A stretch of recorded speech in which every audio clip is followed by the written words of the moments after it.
All right, week 2, day 1, remembering 1-8. So it says complete the factor puzzles. Remember, factors are the numbers that make up a product. A product is an answer to a multiplication problem. So here we want to know what makes 15. And this is also a number that uses a 5. So our 5, which is our factor, is going to go on the outside. And for 15, it's 3 times 5.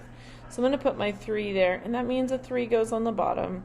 The other thing here is 5 times 7 is 35. A 7 would go here. That means the number we're missing to make 63 is 7 times something, which would be 9. And that means a 9 can go in this block, and 9 times 3 is 27. So our factor puzzle for number 1 is complete. All of these are always multiplication. Okay, in this one, we're looking for numbers that make 32 and 24.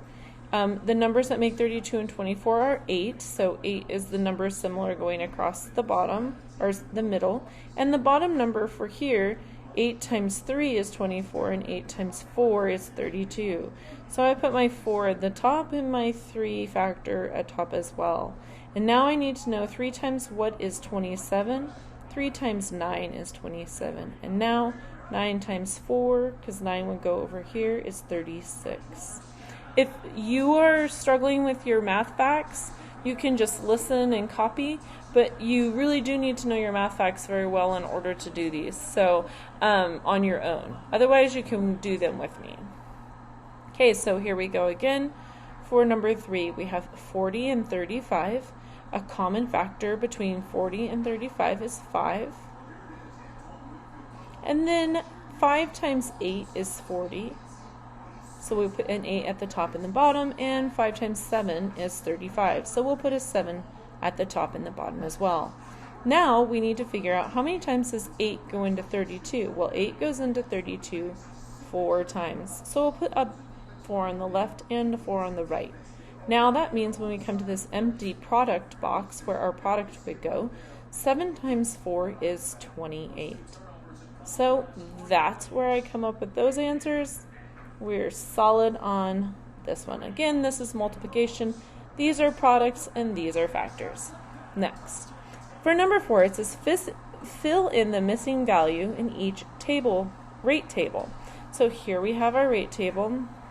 And they've been really, like you can tell, they give us the first 2, they give us what each unit would be. So everything here is going to be times 4. 1, and if you go the other way, it's divided. So this would be times 4, times 4, times 4, and this would be divided by 4. Going because you go the other way. So 2 times 4 is 8. 3 times 4 is 12. 4 goes into 16. 4, 8, 12, 16. 4 times. 1, 2, 3, 4. So 4 would be here. And some kids could kind of pick up, well, I shouldn't say some kids. You might be able to pick up on the pattern here, but that doesn't necessarily mean the pattern continues. In this case, it does, though. So here we're going to go the other way. So 5 times 4 is 20. And now we're going to go the other way again. So that means we're going to need to divide. And really, the fact that I put the division sign on the would actually be like this. You would need to make sure that the division symbol's on the right side. 16, 20, 24. So if I have the answer 24, the product is my answer. I need to know how many groups of 6s. So each of these is 1, 2, 3, 4, 5, 6. 6 groups of 4 to get to 24. All right. This one we're going to multiply by 7 or divide by 7. So I'm going to put multiply by, 7 here, divide by 7 there, divide by 7 there as well. Here I'm going to multiply by 7, and here I will divide by 7. Now you have a couple choices.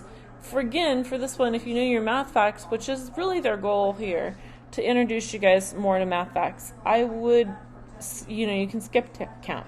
7, because maybe you'll run into it. 7, 14, 21, 28, 35. Okay, so 1 times 7 is 7. 7 times 2, 2 is 14. How many groups of 7 go into 28? 1, 2, 3, 4. So they did not go in order this time. They did not put a 3 there. Then the next one is how many groups of 7 go into 35? 1, 2, 3, 4, 5. 5 groups of 7 in 35. Now, 7 times 10. And when you're doing this, you can go 7 times 1 is 7, and 7 times 0 is 70 for 70. Or 7 times 0 is 0. So I would put my 70 over here. Next, same thing. How many times we're going to divide those? So we're going the other way. How many times does 7 go into 7? 1 time. 7 doesn't. It goes into 0 0 times and goes into the next 0 0 times as well. So your answer would be 100. Now here we don't have a unit cost, but we have a number that can give us the unit cost. So from 6 to 54, you're going up 9. And that means I'm going to be multiplying by here by 9s. And then down here, I would be dividing by 9. So 1 times 9 is 9. 8 times 9 is 72. 9 goes into 18 2 times. And if I need to check my work, I can get my calculator out and enter in my number. 18 divided by 9 equals 2. 180 divided by 9. Now, I know that 9 goes into 18, so I would just add a 0. So like this one and these are connected, because if 9 goes into 18 twice, 9 would go into 180, which has a 0 in the ones placeholder, would mean I would put a 0 in the ones placeholder for that one. And this one, which double check, nailed it.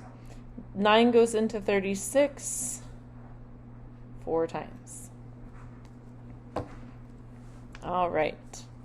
So this one says, represent the situation with an equation. Solve. Use parentheses if you need to. So on your guys' sheet, it says Bob's Bakery sold 10 bags of bagels containing 12 or a dozen bagels, which is 12, and 30 bags of bagels containing a half dozen, which is 6. How many bagels did the bakery sell in all? So 10 bags at 12, so 10. I don't know why I just wrote that. Oh, because I'm going to write 12. So 10 bags times 12, because that's how many bagels were in each bag. And then we're going to take this answer, and it says and, so we'll add, so and 30 bags of bagels containing a half dozen, which is 6. I don't know why I wrote 5. So 10 times 12 is 120. And 30 times 6 is 180. So I'm going to write over here 120 plus 180, equals 80 and 20 is another 100.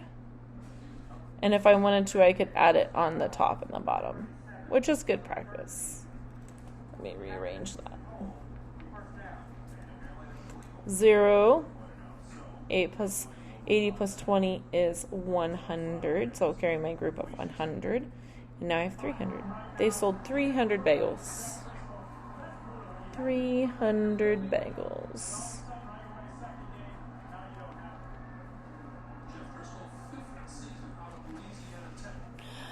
Brendan lives 2 miles closer to the library than Jamal does.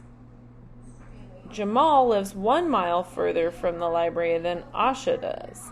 Jamal lives 3 miles from the... First of all, if you ever have friends and they tell you a story like this, just stop hanging out with them in general. It's like nobody talks like that.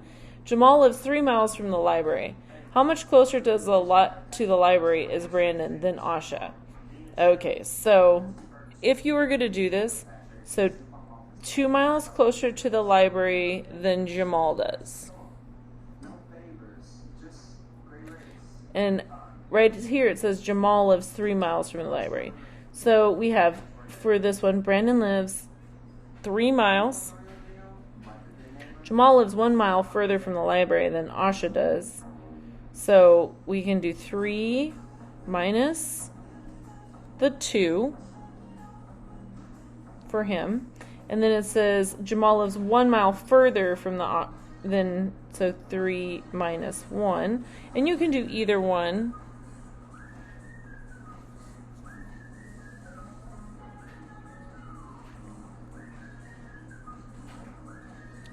Oh, I see why. Well, why we wouldn't want to do it that way is because this, if you go in this order, this way, 3 take away 2 is 1. So you actually have to do